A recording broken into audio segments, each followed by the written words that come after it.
Nous sommes le jeudi 1er juillet 2021, et aujourd'hui Lionel Messi est un joueur libre. Sous contrat avec le FC Barcelone jusqu'au 30 juin, il est désormais libre de signer dans le club de son choix, mais le patron du Barça espère bien le récupérer.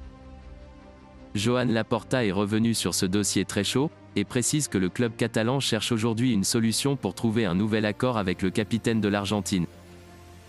Nous sommes bien, il faut l'intégrer dans le fair play financier. Nous voulons qu'il reste, et nous serions ravis qu'il reste. J'aimerais pouvoir vous dire que Léo reste mais je ne peux pas encore le dire. Nous sommes en train de chercher la solution, a prévenu le successeur de Josep Maria Bartomeu dans une interview à la Onda Cero. Joan Laporta pense que la Pulga reviendra au Barça, après la fin de la Copa América qu'il dispute actuellement avec son pays.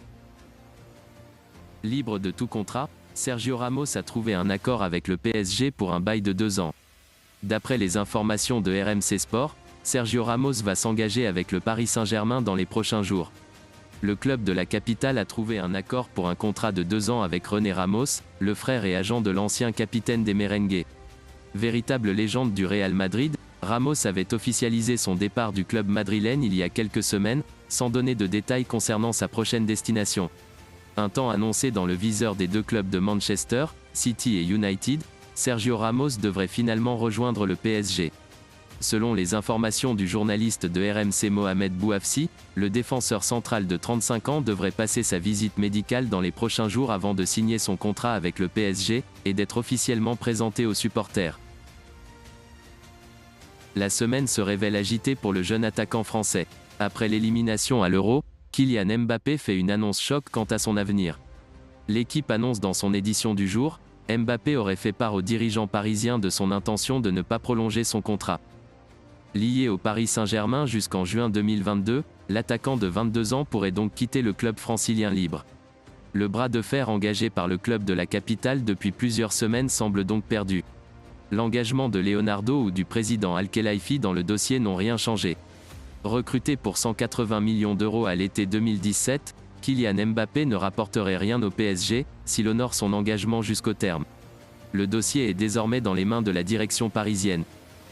Voilà, on sait que c'est un quart de finale, ça va se jouer à des détails et voilà, je pense qu'une phase de jeu peut tourner le match en notre faveur, en notre défaveur, et après c'est à nous à être concentrés, à aborder le match dès la première minute et bien le terminer. Donc ça va être un match très, très costaud, très, très physique, et j'espère qu'on passera le tour. C'est sûr, ils ont une très bonne équipe en général, mais c'est sûr qu'ils ont un milieu de terrain de très grande qualité. Donc ce sera quelque chose qu'on devra faire attention et qu'on devra contenir. C'est sûr qu'Eden est un joueur important pour l'équipe, pour garder le ballon. Quand on est un peu en difficulté, c'est un des joueurs qui prend l'initiative de demander le ballon, de le garder, de provoquer, de remonter tous les joueurs, tout le bloc. Axel aussi est quelqu'un qui aime bien garder le ballon, il temporise le jeu, il contrôle un peu le tempo.